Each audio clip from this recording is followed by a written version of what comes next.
The delegation arrived without announcement. That was the first thing Counselor Veth Saron noticed. Not their ships, not their weapons, not even the unprecedented fact that three sovereign galactic powers had jointly submitted a single diplomatic request. What unsettled her was the silence before it, the absence of protocol, the way they had waited, all of them, for 17 standard cycles before transmitting anything at all, as if they had needed time to agree on how to phrase what they were asking. The request itself was 7 words in galactic standard. Where did you find Meridian Tessaveth Salyun Kale?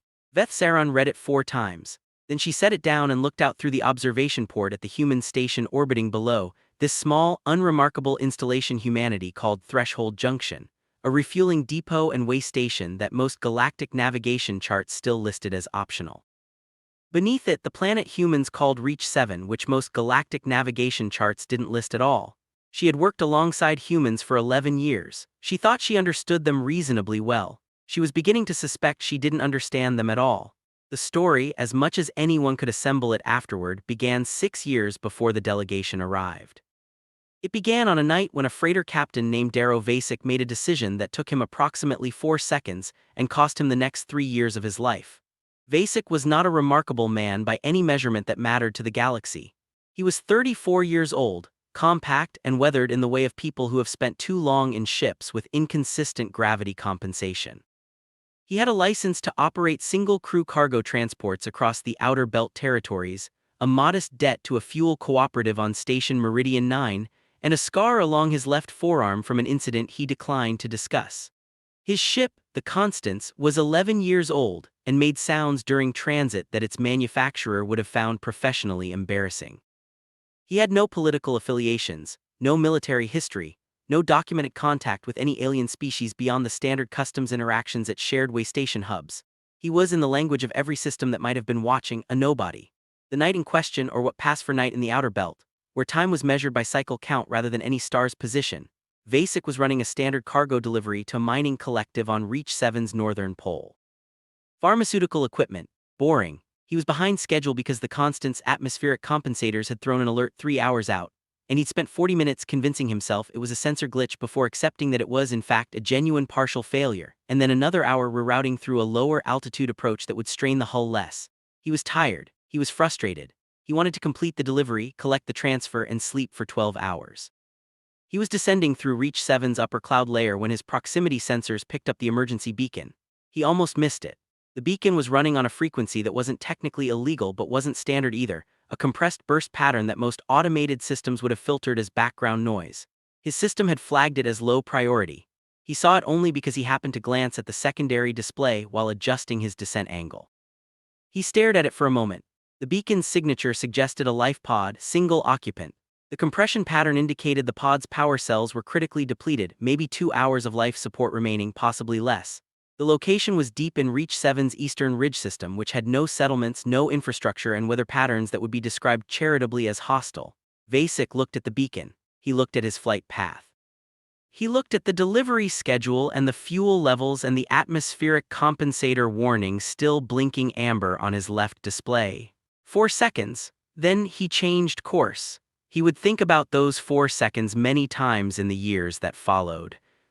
He would wonder sometimes what the calculation actually was, whether there was one, or whether he had simply responded to the existence of a person in danger the way his hands responded to heat, without deliberate thought, without weighing anything against anything else.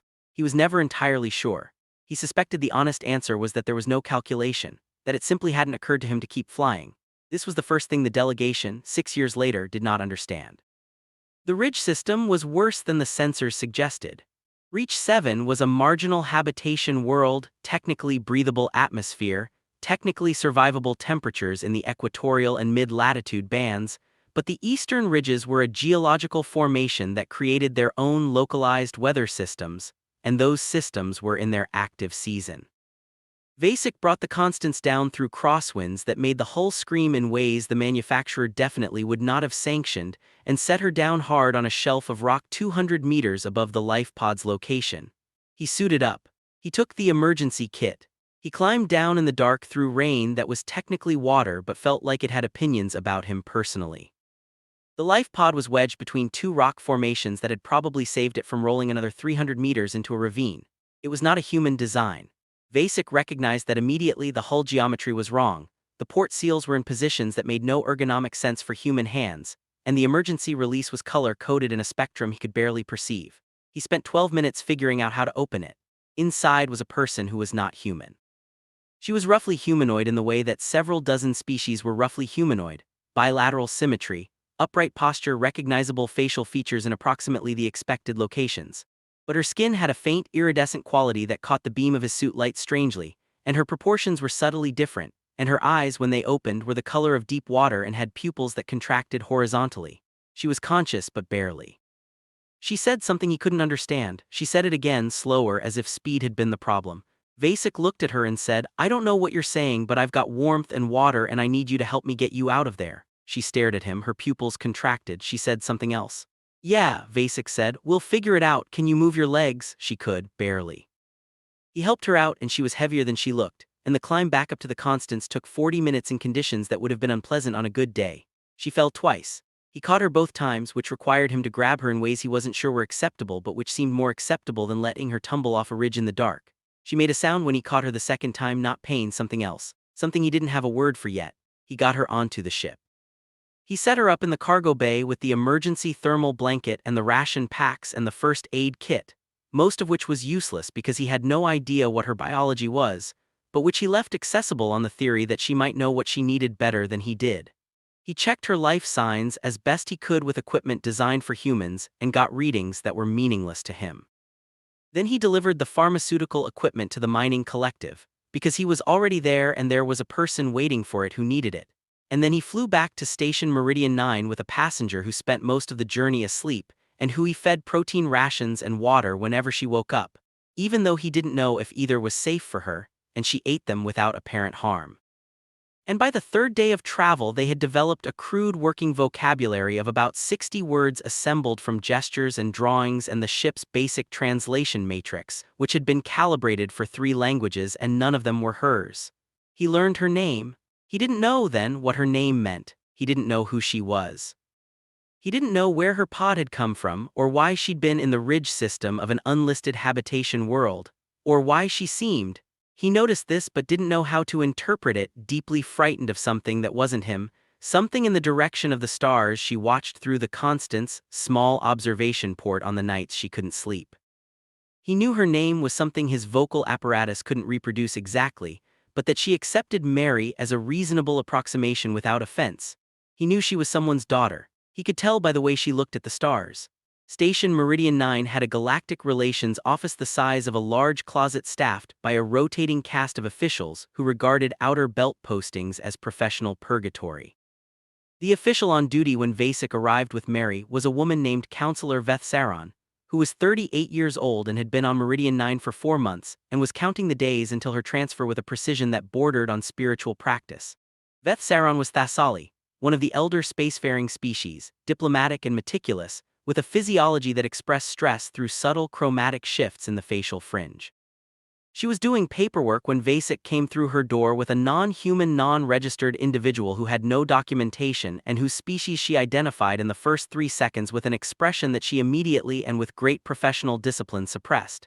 She asked Vasek where he had found this person. He told her. She asked if he understood who this person was. He said no. She asked if he had done anything to restrain, document, contact authorities about, or otherwise process this individual according to Galactic Transit Protocol Section 7 through Section 14. He said no, he just tried to keep her alive. Vethsaron looked at him for a long time. The chromatic shift in her facial fringe was, by Thasali standards, significant. "Captain Vasek," she said carefully, "the individual you have brought to this station is Meridian Tessaveth Salyun Kale. She is the 3rd daughter of the Salyun Kale continuance. Do you understand what that means?" Vasek said he did not.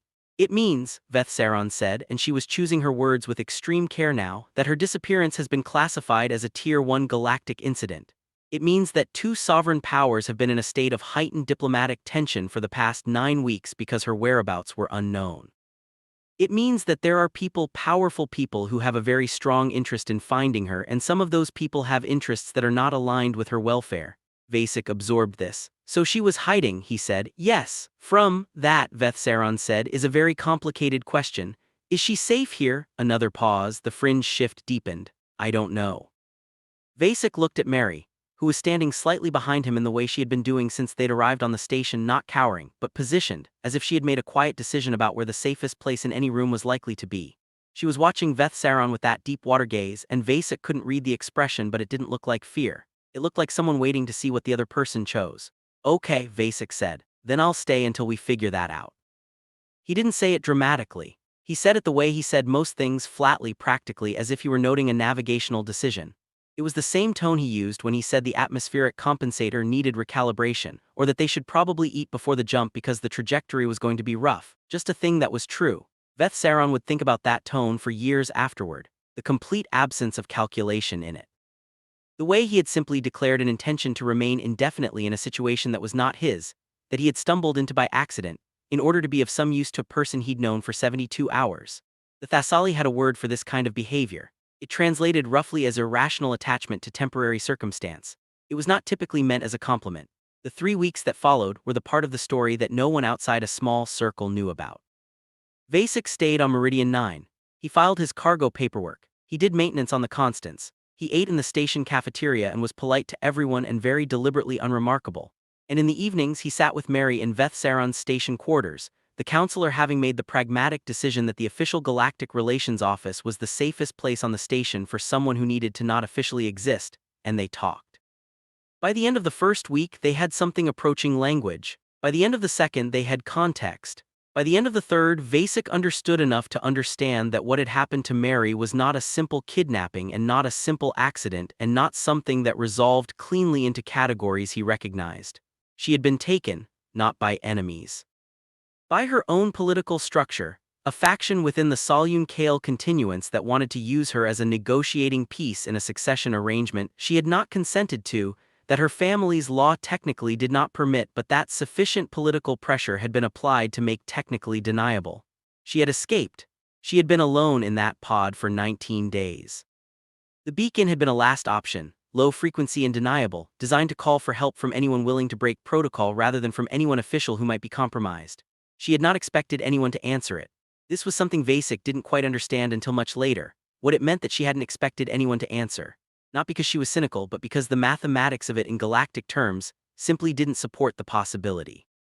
A marginal beacon on a non-standard frequency in an uncharted ridge system on an unlisted world, from a pod with failing power cells.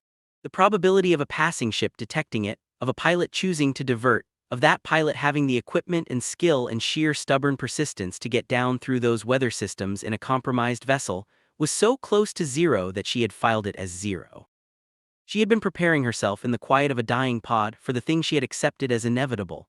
Vasek didn't fully register this until she told him directly, until she said in their assembled vocabulary with its gaps and workarounds that she had spent those last hours before the Constance found her putting herself in order, making a kind of peace. He sat with that for a moment. 19 days, he said. Yes, alone. Yes, he didn't say anything for a while.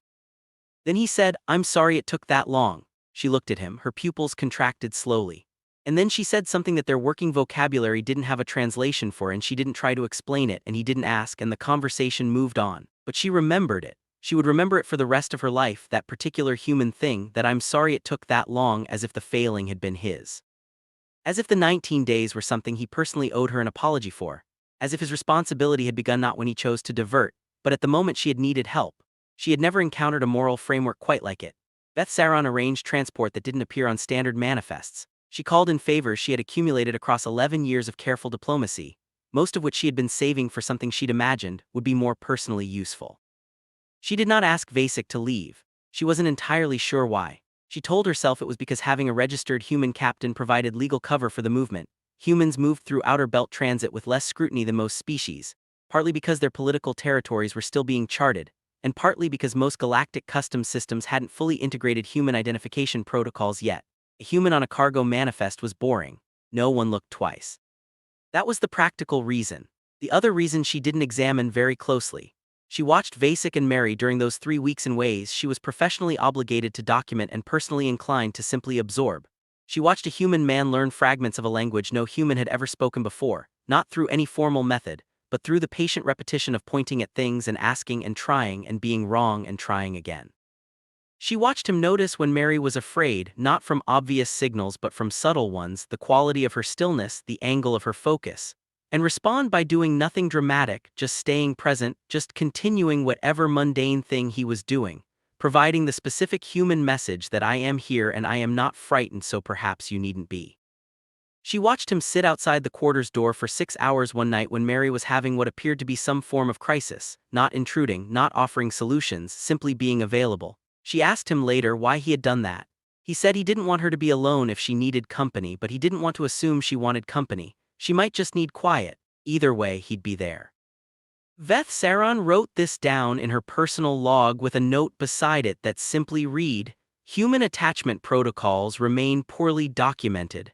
She was beginning to understand this was a significant understatement. Mary returned to the Solyun Kale continuance 3 months after Vasek found her. The political situation had shifted enough. The faction that had arranged her removal had overplayed their position, and her return could now be framed as a recovery from an external threat rather than an internal one, which saved enough face on enough sides that the machinery of the continuance moved to receive her. Veth Saron negotiated this from the background carefully, over weeks of communication that was technically unofficial and plausibly deniable. Before she left, Mary had one conversation with Vasek that Veth Saron partially witnessed and partially reconstructed from what both of them said afterward, which was very little, and from what she observed in the hours following, which told her considerably more. She didn't know exactly what was said. She knew that Mary spoke for several minutes and that Vasek listened without interrupting, which she had come to understand was not typical human behavior but was typical Vasek behavior. She knew that Vasek said something afterward that made Mary laugh, a genuine laugh, surprised out of her, not diplomatic, not controlled, the kind of laugh that happens when something is funnier than you expected. She knew that when Mary left, Vasek stood in the docking corridor for a long time after the transport had undocked and was no longer visible on the external cameras.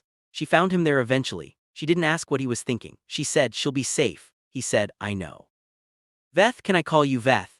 "No." "Right, counselor, do you think I'll ever hear from her again?" Veth Saron considered the political structure of the Solyun Kale continuance, the social distance between a continuance royal lineage and an outer belt human cargo pilot, the practical impossibility of sustained communication across that gulf, and the 3 months of direct evidence she had accumulated about Meridian Tessaveth Solyun Kale's character and memory.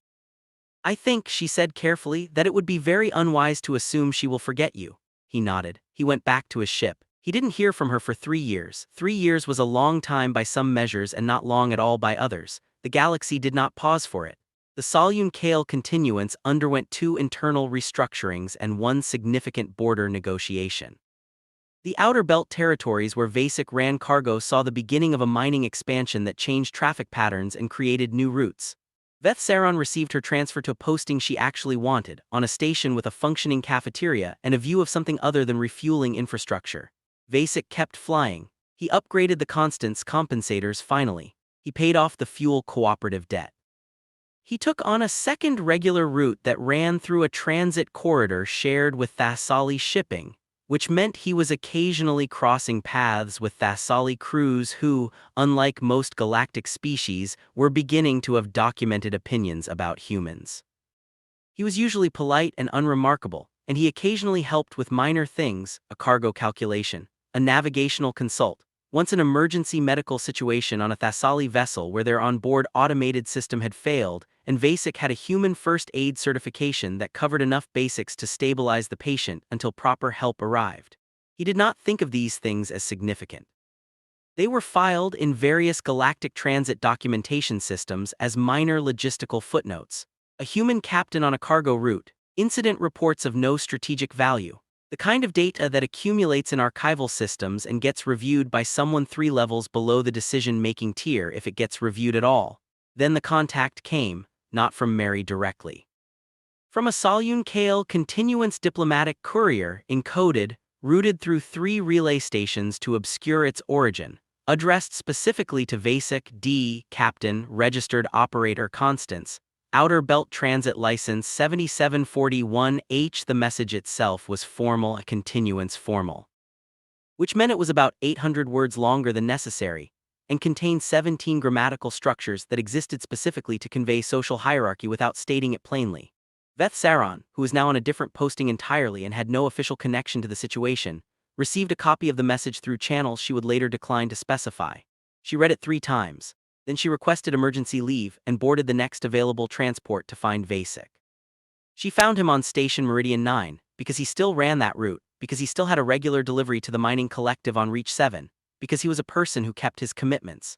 She told him what the message meant underneath the formality. It meant that Mary had ascended within the continuance structure, significantly, in ways that the 3 internal restructurings had enabled, in ways that 3 years of careful political work had made possible. It meant that she now had standing she hadn't had before. It meant that she had submitted a formal continuance recognition request, a specific political instrument that the Solyun Kale used to acknowledge individuals outside their political structure who had performed acts of significant consequence. It meant she wanted to see him. Vasek read the message again, the actual message, the 800 words. Then he said, "Does she have to call me the migratory asset of favorable consequence?" "It's a term of honor," Veth Saran said, and she noticed something strange happening in her own emotional register, something she would have described in clinical terms as warmth if she were filing a report and as something more complicated if she were being honest. "I know," he said, it's a lot of words." "Yes," she said, "humans tend to accomplish in 4 words what the Solyun Kale require a paragraph for." He smiled. It was the same smile he'd had when he said, "I'll stay until we figure it out," not performative, not practiced, just a person's face doing the thing faces do when something is straightforwardly good. "Okay," he said, "how do I get to the continuance?" This was when things began to go wrong in ways that no one fully understood until much later. The Solyun Kale continuance was not a small political entity. It occupied 11 star systems, maintained formal diplomatic relations with 43 galactic powers, and operated under a social and political structure that had been refined over approximately 4,000 years. It was the kind of civilization that had achieved stability through rigorous categorization. Every relationship, every transaction, every individual was understood in terms of their category, their function, their position within a framework of acknowledged roles. Vasek did not fit into any of these categories. He was not a diplomat, so he could not be received through diplomatic channels. He was not a merchant, so commercial protocols didn't apply. He was not a military officer, an academic, a religious figure, a cultural representative, or a recognized political actor of any kind. He was a cargo pilot on a minor human transit license who had been formally recognized by a senior continuance figure, which created a category problem that the continuance administrative structure had no precedent for resolving. They classified him as a retained function consultant, which was the closest available category and meant essentially nothing in practice. What this meant concretely was that when Vasek arrived at the continuance transit hub on the edge of Solyun Kale territory, no one quite knew what to do with him. He was not treated badly. The continuance was too socially sophisticated for that, and Mary's recognition request had been formally noted at a level that commanded courtesy. But he was processed through 17 different administrative checkpoints, each of which referred him to another, each of which found the category retained function consultant insufficient for whatever they were specifically trying to determine, and the whole process took 4 days. 4 days in which Vasek waited in a series of transit processing lounges, and was polite to the officials who were uncertain about him and ate whatever food was made available and slept on the processing lounge furniture, which was not designed for human proportions, without apparent complaint. The officials documented this. It was the kind of thing that got documented. Anomalous individuals in transit categories generated reporting. The documentation noted that the human subject demonstrated no visible frustration responses during the processing delays. It noted that he was observed helping a continuance transport worker move a heavy cargo container without being asked. It noted that he spent several hours during the 4th day teaching himself words from a continuance language primer he had apparently obtained from a station information terminal, and that his pronunciation was assessed by the terminal's feedback system as adequate, which was better than most first-day learners. The officials found this data consistent with the human behavioral profile they had been trained on, which described humans as adaptable, low complaint, moderate social engagement tendency, strong task completion orientation. They did not find it remarkable. They should have been paying more attention to what the data actually meant. Vasek saw Mary on the 5th day, in a room that was designed to communicate the weight of the occasion through approximately 30 different architectural choices. The room worked. He could feel the weight of it. She looked different. 3 years in a political structure that had been reshaping itself around and beneath her had left marks he could see, not age exactly, something more like calibration. She held herself differently. She was more precisely aware of the space she occupied and the signals she was transmitting. And then she saw him and something relaxed. It was a very small thing, a fraction of degree in the shoulders, a change in the focus of her eyes. But Vasek saw it because he had spent 3 months learning her signals in a language of gesture and inference, and some things learned in extremity don't entirely fade. They spoke, with a translator present now, for the first time in a language that didn't have gaps. Vasek found it slightly disorienting to understand every word.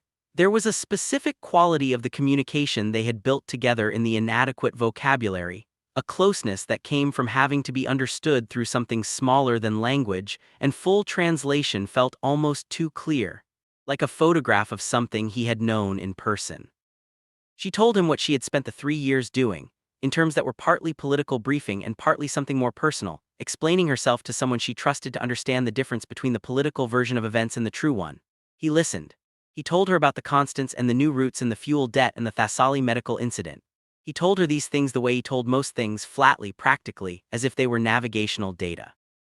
She listened to him with an attention that her senior aides, watching through the room's observation systems, found unusual. They filed a report noting that the continuance primary responded to the human subject's communication with atypical focus consistency. They interpreted this as diplomatic interest in human outer belt activity. They were wrong, but they didn't know that yet. What she was listening for, what she found, and what she had been waiting 3 years to confirm, was whether he was the same person she had left in the docking corridor. Whether the man who had climbed a ridge in a storm for 19 days she hadn't known about yet was still the same as the man sitting across from her now. Whether the thing she had observed in those 3 months on Meridian 9 that she didn't have a continuance word for was a constant property or a temporary circumstance. It was constant.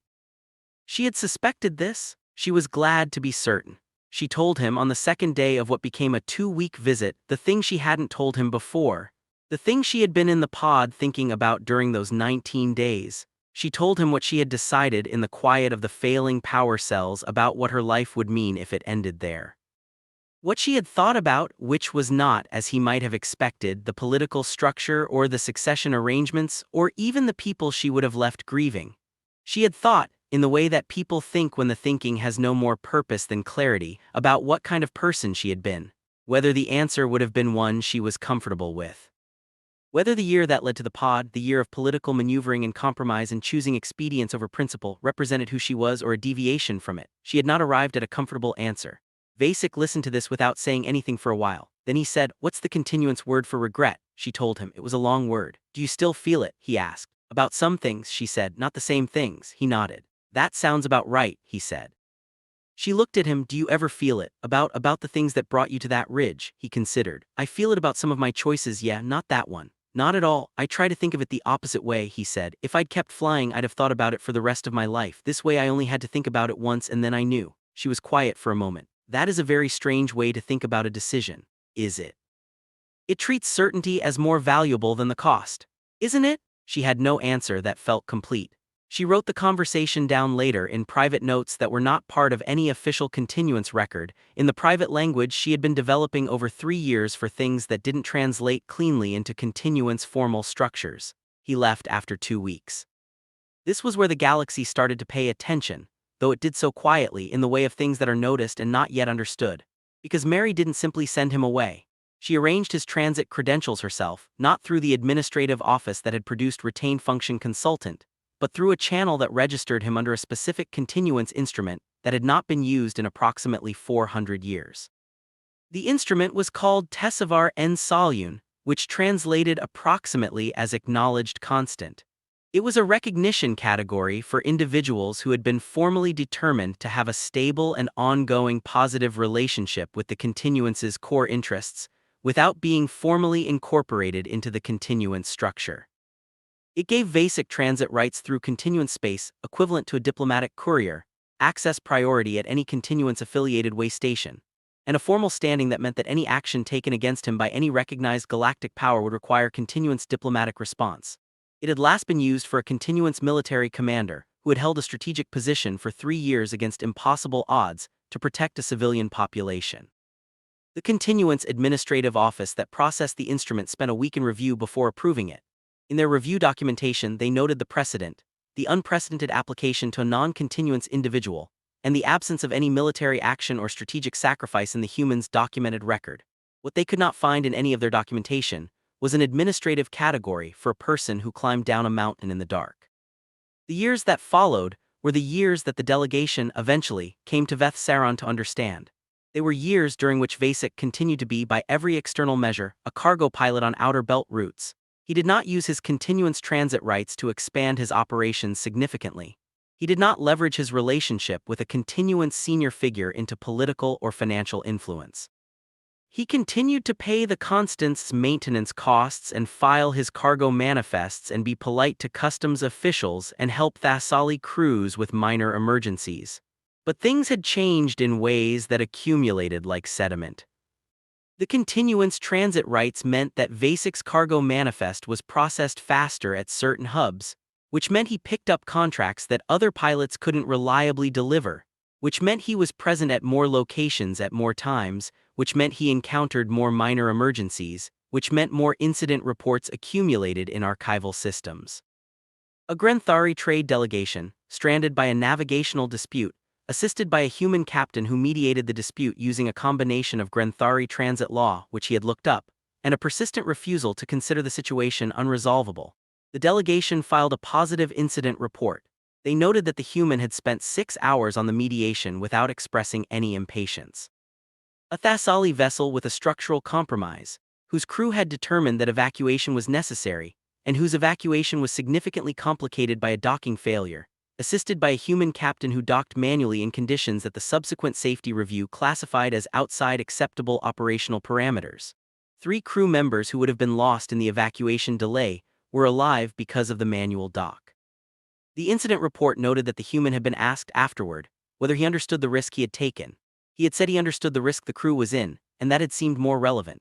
A Salyun Kale continuance junior diplomat, off course in outer belt space with a communication failure, located and assisted by a human captain who had recognized the ship's drive signature as continuance design from 100,000 kilometers out, and had diverted from his route to check.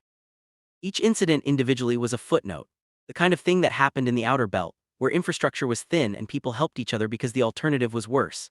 Together they were beginning to form a pattern that 3 separate galactic intelligence services were trying to understand and not succeeding. The pattern they saw was this: a human with continuance diplomatic standing was accumulating positive interactions across multiple sovereign species at an anomalous rate.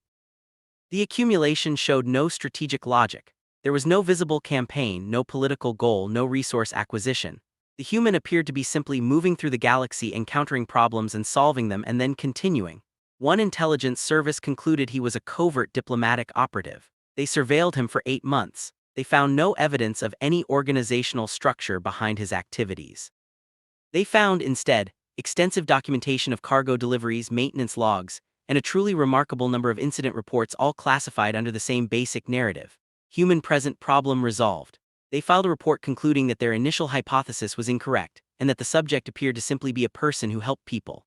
Their director returned the report with a note that this conclusion was insufficient and instructed them to look harder. They looked harder.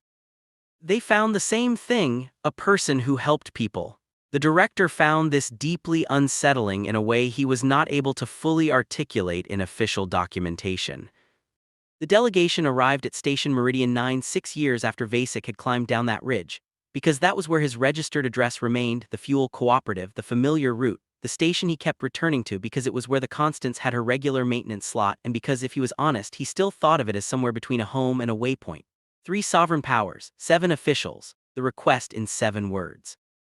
Veth Saron, who had arranged her own unofficial return to Meridian 9 when the diplomatic request came in, because she had been watching the incident report accumulation for years and she had a feeling, met the delegation in the official reception bay and told them that the human Captain Vasek was currently on a delivery run to reach 7, and would return in approximately 72 hours. The delegation found this information disorienting. They had expected the human to be somewhere more significant. "He's delivering cargo?" the senior delegate asked. "Pharmaceutical equipment," Veth Saron said. "He has a regular contract with the mining collective. But the continuance standing, he still has a living to make," she said. "He has a ship with ongoing maintenance costs." The delegation processed this.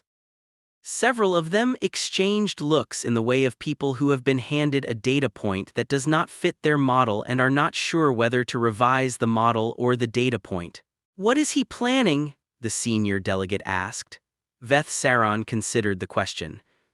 She considered the 11 years she had spent working alongside humans, and the 6 years she had spent watching one particular human accumulate incident reports that intelligence services couldn't explain, and the 3 months she had spent watching him learn a language through patience and pointing. He isn't planning anything, she said. The senior delegate looked at her with an expression that combined skepticism and genuine discomfort. That is not a satisfying answer. No, she agreed. I don't think it is. He came back on the 71st hour. He came into the Galactic Relations office, still the size of a large closet because Meridian 9 was still Meridian 9, and he looked at the delegation, 7 officials from 3 sovereign powers, and he looked at Veth Saron and he said, "So, this seems like a lot of people for one room." The delegation had prepared questions. The lead official, a Grenthari diplomat named Hess Vorel who had spent 40 years in galactic relations, and who had negotiated 7 treaties and who had, by the account of his colleagues, never once been at a loss for the appropriate opening, found himself momentarily wordless. Because the human was smaller than he'd expected. Because he smelled faintly of a cargo delivery, and had a small cut on one hand from something and was looking at them with an expression of mild curiosity rather than the satisfaction of a person who knows they're significant. Hess Vorel collected himself. He said, "Captain Vasek, we are here to understand the nature of your relationship with the Solune Kale continuance and specifically with Meridian Tessaveth Solune Kale." Vasek said, "She's a friend." Hess Vorel waited for more. More did not come. "We are also here to understand the pattern of your activities in Outer Belt territory over the past 6 years, which has attracted significant analytical attention." "I fly cargo," Vasek said. "You have been present at 17 documented incidents of significant consequence to galactic diplomatic relations. I've helped some people out, Captain."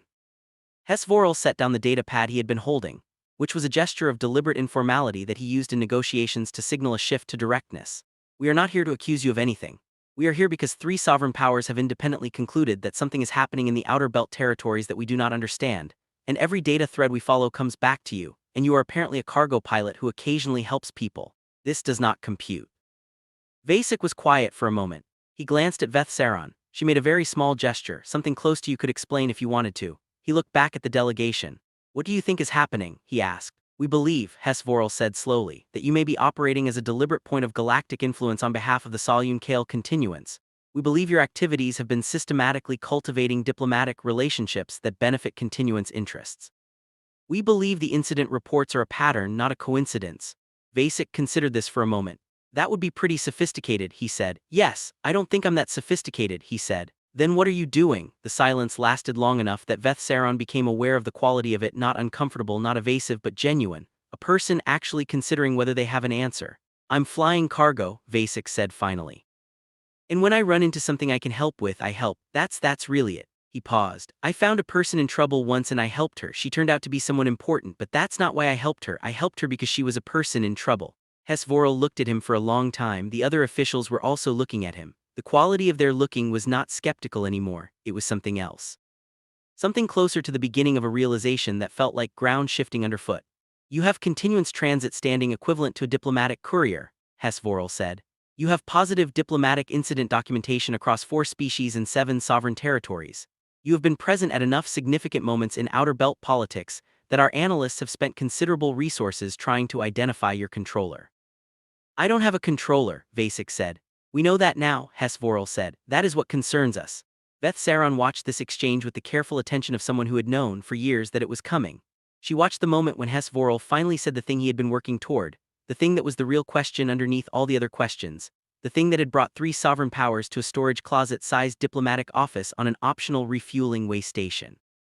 "Captain Vasek," Hess Vorel said. "How many of you are there?" Vasek blinked. "Of me, of humans who do this, who move through the galaxy and help people, not as a strategy, not as an operation, just because it's what they do." The silence stretched. Vasek glanced at Veth Saron again and she could see the expression on his face, genuine confusion, the specific confusion of a person who has been asked a question that doesn't quite make sense to them. "I mean," he said, "most of us. Pretty much most of us if we can." The delegation absorbed this. It took a moment, and then another. And Veth Saron watched the realization move through them the way weather moves, slowly at first, then all at once. Watched them understand that they had come here expecting to find a covert operation, a diplomatic strategy, a designed and deliberate galactic influence campaign, and what they had found instead was a man who had climbed down a mountain in the dark because there was a person at the bottom who needed help, and who had spent the subsequent 6 years doing the same thing on a smaller scale, repeatedly, without any framework around it, without any structure supporting it.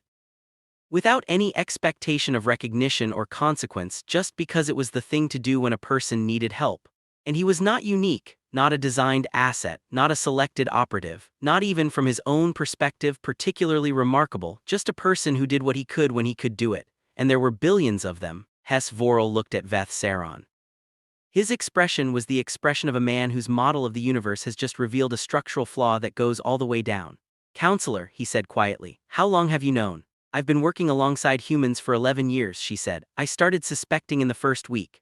"And you didn't report it," she held his gaze. "Report what? That humans help people, that they do it without being asked, without calculating the return." She paused. "What category would I have filed that under?" The room was quiet. Outside the observation port, the station's ambient operations continued. Ships docking and undocking, cargo moving, the ordinary infrastructure of a place where people passed through on their way to other places. Below, Reach 7 was visible at the edge of the port's view.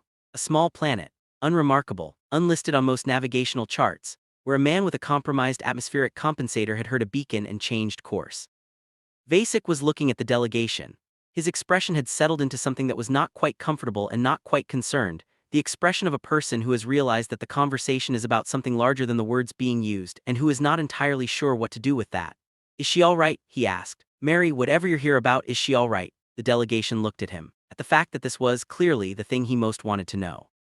That after everything they had put on the table, the sovereign powers, the analytical resources, the accumulated years of documented incidents, his first priority was checking on his friend. "She is well," HFY said, and his voice had changed. Some register of formality had gone out of it, replaced by something more honest. "She is the reason we finally understood that we needed to come here.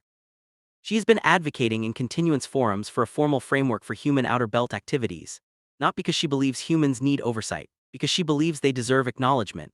Vasek absorbed this. Something moved across his face that Veth Saron recognized after 11 years, the particular human expression of being moved by something and trying not to show it, or not trying to show it one way or another, just letting it be there. "That sounds like her," he said. HFY set down his data pad entirely now.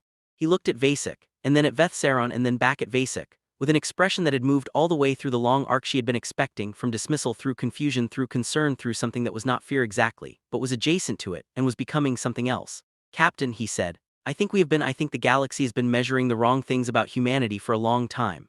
Vasek thought about this. "What were you measuring?" "Your strategic capability," HFY said, "your technological development, your territorial expansion rate, your military capacity." He paused. "Things that can be modeled." "And," Vasek said, HFY looked at the observation port, at Reach 7, small and unremarkable, visible at the edge of the frame. "We did not model," he said slowly, "a species that might simply continue to help, without strategy, without return calculation. Without a framework defining which persons are worth helping and which are not." He turned back. "We have no model for a species that climbs down a mountain in the dark for a stranger." The room was quiet again. Veth Saron would write about this moment later, in a way she would not write about very many moments in her career. She would write that what happened next was not dramatic. That Vasek did not say anything that changed the room, nothing that resolved the tension or answered the larger question. He just nodded slightly and said that he should probably get the Constance into her maintenance slot before the day shift started charging after hours fees. And the delegation watched him leave. This man in slightly worn clothing with a small cut on his hand and a ship with a maintenance slot and a regular delivery route to an unlisted planet. This man who had become, without intending to, without noticing, without any framework of intention around it at all, a fixed point around which a portion of galactic diplomatic reality had quietly restructured itself. And HFY said very quietly to no one in particular and to all of them simultaneously, "How do you build a model for that?" Veth Saron didn't answer. Because she had been asking the same question for 6 years, and what she had come to understand slowly, through accumulating evidence, through watching incident reports and transit records and the small patient kindnesses of a man who kept his roots and maintained his commitments and climbed down mountains in the dark, was that the question itself was the wrong shape. That the thing humans did was not a thing that needed a model, because it was not a strategy. It was not a technology. It was not an evolved advantage that could be categorized and predicted and mapped onto galactic political frameworks. It was simpler than that. And because it was simpler than that, it was more frightening than anything the galaxy had thought to be afraid of. 3 sovereign powers had come to a refueling way station to understand why a human had saved a lost princess in disguise. They had expected to find the answer in strategy, in design, in the architecture of some long-running plan. What they found instead was a cargo manifest, a maintenance schedule, and a man who had taken 4 seconds to make a decision that the entire galaxy was still trying to catch up to. Not because of what he'd calculated, because of what it had never occurred to him to need to calculate at all.